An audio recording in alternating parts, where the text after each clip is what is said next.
I think a lot about balance patches, the purity in them. Boom. The end. Start again. The meta wiped clean for the new hero to rebuild. I was meant to be new. I was meant to be a support DPS hybrid. The community would have looked to the sky and seen hope, seen mercy. Instead, they'll look up in horror because of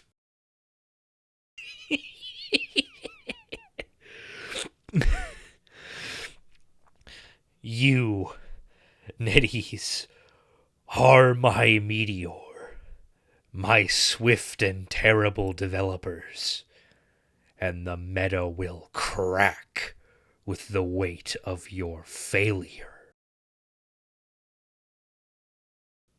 There comes a time in every person's life where they find themselves asking an important question. Is everyone an idiot except for me? I found myself asking this question in the hours and days following the reveal of Marvel Rivals' Season 2.5, because the response from most of the community has been, to put it bluntly, completely asinine on all accounts. And, while it's not surprising, it is definitely disappointing. The main points of contention are regarding the balance changes and the new hero Ultron, and while some of the changes definitely deserve their fair share of vitriol, those things have been largely overshadowed by a lot of needless shit-flinging. And again, it's not surprising, but it is really annoying. Looking at all the changes, I personally think it's pretty clear where the devs are coming from and where the community should be directing its attention.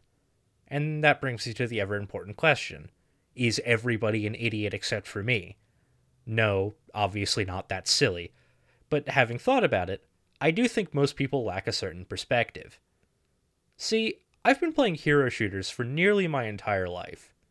And while I wouldn't call myself a game developer, I do think I have more insight than most into game design and the game development process. Game design is my number one passion. I've dabbled with Godot and Game Maker a bit, and I even used to make game mods, including being a member of a mod team for a while. So, what I'm saying is, I'm no stranger to hero shooters, and I understand more than a little bit about how games are made and the thought processes that go into design decisions. And with that said, what I want to do with this video is to try and unravel a few things. The changes being made, the logic behind those changes, and why I think the community's outrage over these changes has been at best misdirected and at worst completely unwarranted. We're going to start off strong with some opinions that will probably make 55% of the people watching this, which by my count will be about 7 people, immediately drop the video. Jeff's rework has caused no small amount of controversy, but not only was the rework completely necessary, it has made me way more excited to play Jeff. Jeff's kit before this rework was not functional. It did not function as a support kit. Let me ask you, what does a support do? If your first thought was something along the lines of support their team, then congratulations, you're correct. However, the best, and really only way to get value out of Jeff's old kit outside of really casual play was to ignore your team entirely. A Jeff player was not incentivized to support their team, and in this way, Jeff's kit didn't work as a support kit. And now some people are going to push back against that, pointing to characters like Adam Warlock, Mantis, and to the gameplay we've seen of Ultron. These are all aggressive supports who can engage the enemy in combat. Why is it not okay for Jeff to be the same way? To which I'd say, Jeff wasn't the same as those supports.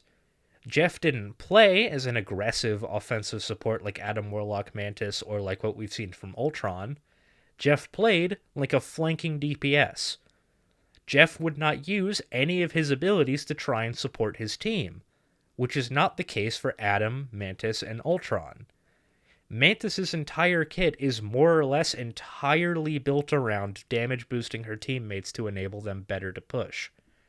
Adam's abilities all work best when he's surrounded by teammates, and while we haven't gotten to play with Ultron yet, from what we've seen, his kit looks to work the same way. DPS Jeff, meanwhile, was completely independent. He did everything he did, flanking, distracting people, getting picks, etc., best when he was as far away from his team as he could get away with. This alone is justification enough for his rework, and it's why I'm so excited for it. I love support. I made an entire video essay about the support experience in this game, and the reason I play support is to back up my team, not to play selfishly. Jeff's kit, however it turns out, looks like it's far more focused on actually supporting his team rather than living in the enemy's backline, and that makes me really excited to try it out.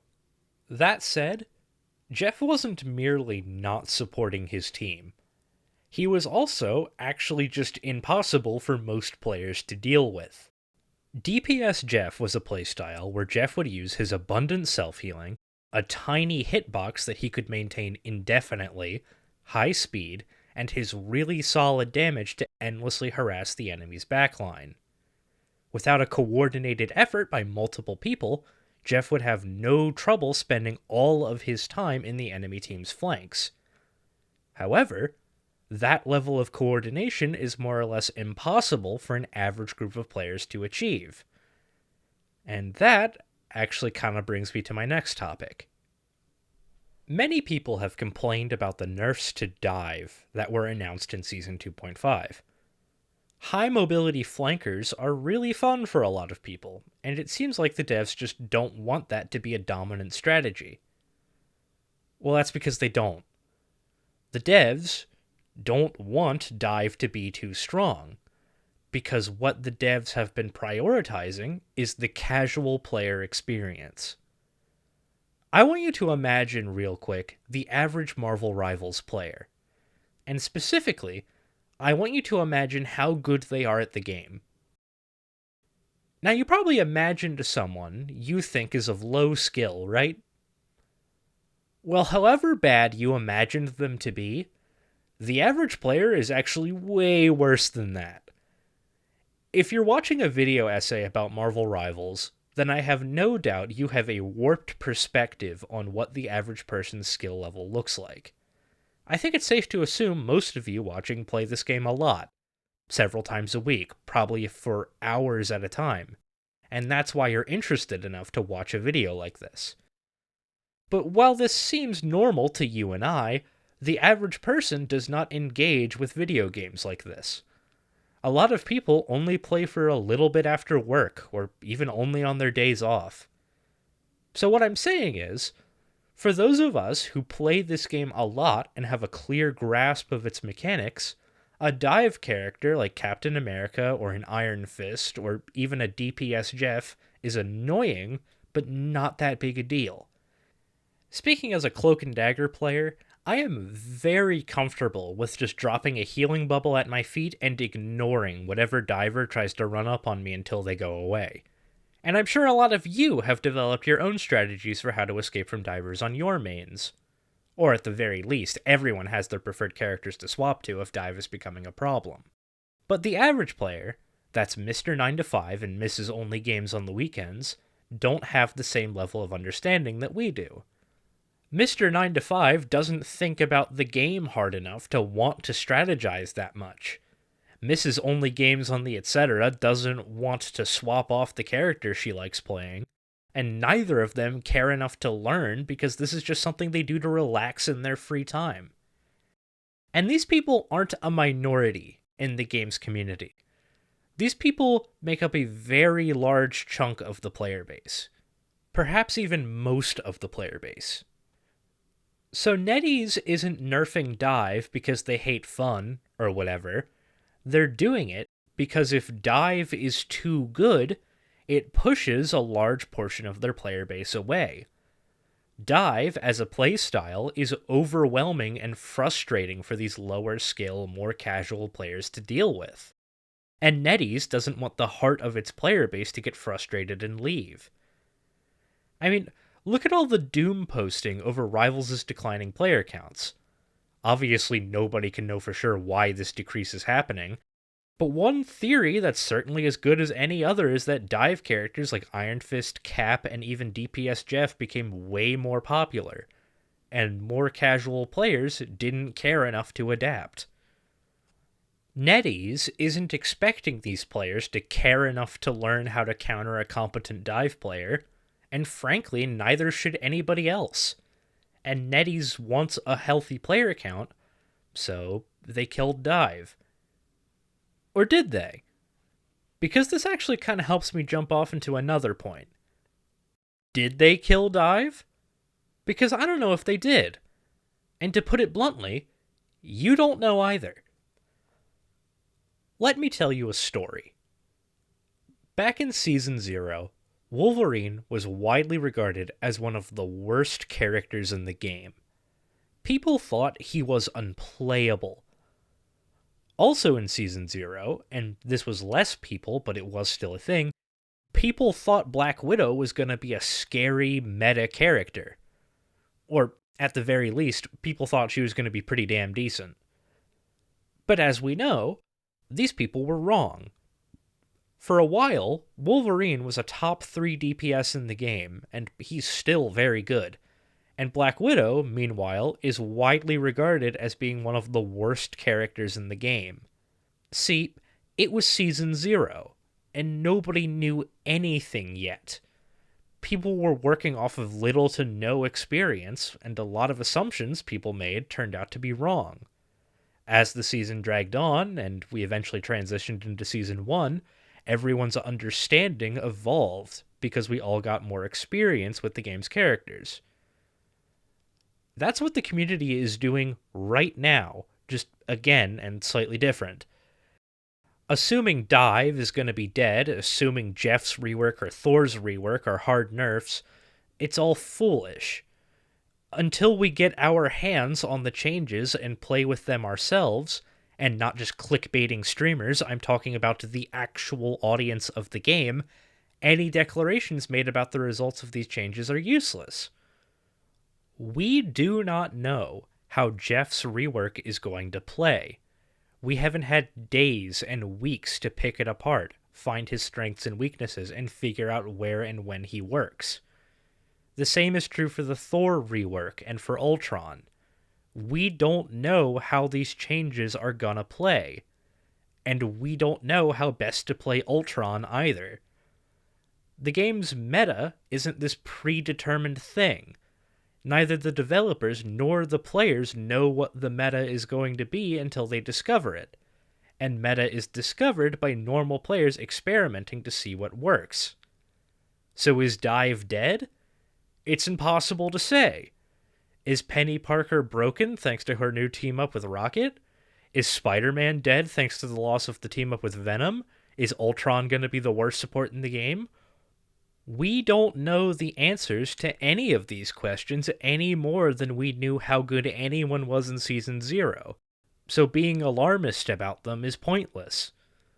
That's not to say you shouldn't theorize, or that there isn't discussion to be had, but making bold declarations like Thor's reworks or Jeff's rework are definitely 100% nerfs, or that Dive is dead, or anything else, isn't discussion.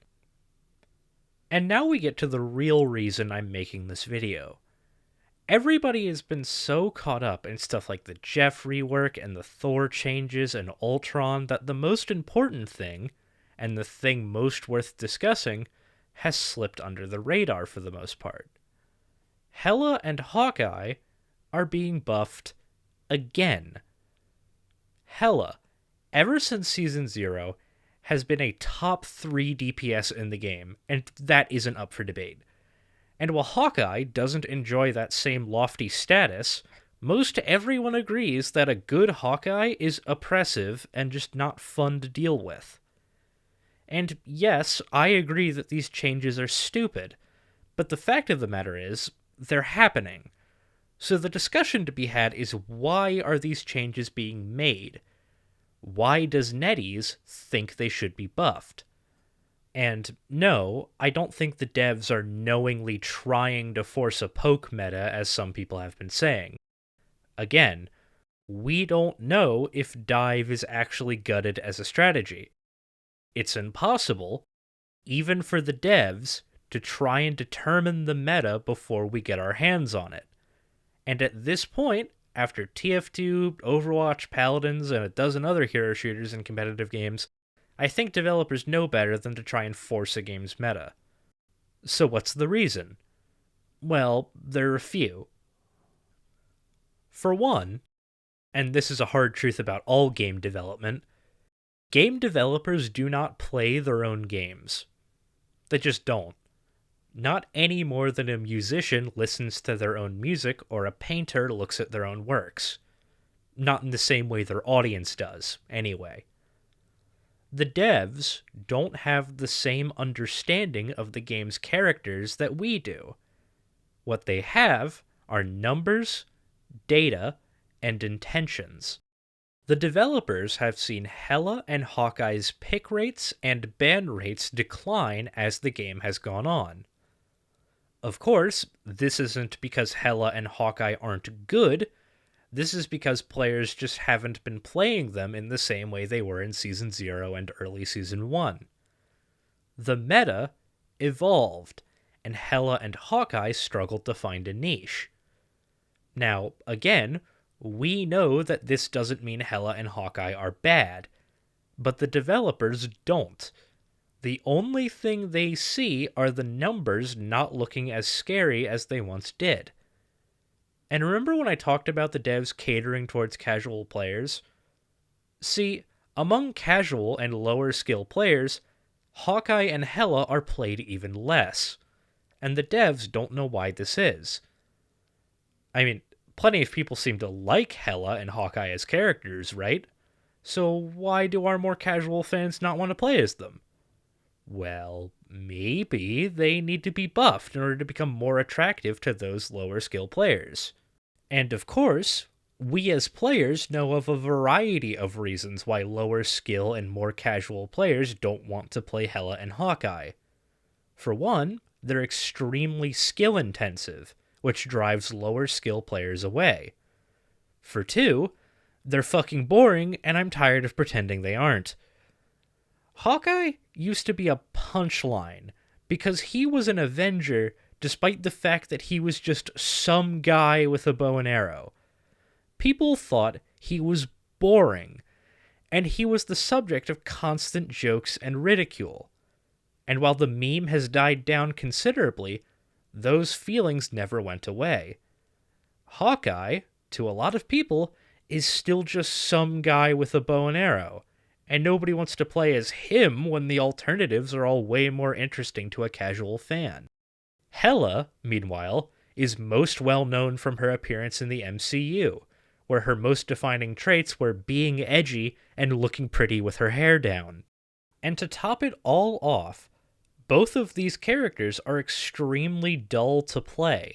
Neither of them have satisfying combos, cool movement mechanics, or any kind of spice that makes them feel cool to play as. They both just dawdle around playing point and click. But the developers don't understand this. Not in the same way that we do. They know that Hela and Hawkeye have good numbers going for them, and that has to be enough, right? And if it isn't, then the numbers must not be good enough. And if you're wondering why they care so much about the play numbers of individual characters, well, there are a couple reasons. From a cynical business perspective, they of course want to sell skins for these characters, but we have to remember that Hela and Hawkeye were both designed by people. Their kits, boring as they may be, are somebody's baby, perhaps even multiple somebodies. And they want people to be having fun with the character they made. And while the developers might not have the same kind of understanding of their own game that we do, they do have much greater insight into how the average player tends to react to certain changes. Again, We understand that Hela and Hawkeye aren't bad characters. But someone who doesn't understand this game to the same degree has no concept of what characters are actually good and bad. This is why you get so many people hating on Scarlet Witch for no reason. They have no concept that she's a B tier character at best. They just see that she doesn't have to aim and assume that she's overpowered. And these players are who NetEase is really targeting with their balance changes. And I'm not saying that they're doing a great job, but I do think that's their intention. They want a casual player to see Hela and Hawkeye getting buffed and say, looks cool, maybe I'll try them out. They want a casual player to see Dive and DPS Jeff getting nerfed and say, looks cool, I'm excited to play more in Season 2.5. They want a casual player to see Jeff's and Thor's reworks and say, looks cool, maybe I'll try them out again. This is also why they usually give buffs to characters to compensate for their nerfs. Even if a nerf is 100% necessary, knowing that a character has been nerfed drives people away from wanting to play as that character. So the idea is that some accompanying buffs may curve that reaction. So, in essence, the reason that the developers do what they do is for engagement. That's always the intention. The only reason developers pursue balance is because they think it'll keep players engaged. So what I'm saying is, no matter what, the developers are going to make bad decisions because they have a warped perspective and because they want to drive engagement. So then what? If the developers are going to make poor balance changes irrespective of the game's actual balance, then what do we as players do? And I know this is pointless for me, of all people, to point out, but the solution is to try and understand why the changes the developers make are being made, and to direct our attention towards the changes where the reasoning behind them seems poor. The vitriol over nerfing Dive and reworking Jeff is misplaced, because the reasoning behind these changes is sound. The developers don't want their more casual fans turned away by an overwhelming playstyle becoming too dominant. The vitriol over the Thor rework and Ultron, among other things, is unwarranted because we have no idea how they are going to play. But any vitriol directed towards buffing Hela and Hawkeye is absolutely valid, because these characters absolutely do not need buffs, and what we can presume to be the reasoning behind these changes is poor. NetEase isn't going to get more casual players into playing Hela and Hawkeye, because these characters are not appealing to those casual fans. And don't get me wrong, I do think game developers are not nearly transparent enough, and that things would be so much better if they better communicated the reasoning behind the changes they make. But they're not going to want to be more transparent if every time they do anything it's met with a barrage of shouting. So what I'm saying is that when you read patch notes in the future, try to think for a moment about why they're doing what they're doing. Analyze the intention behind the changes and tailor your reaction accordingly. Maybe, if everybody just kind of chills out and thinks more, we can get the developers to talk to us more about why they make changes, and we can better let them know what changes they should be making.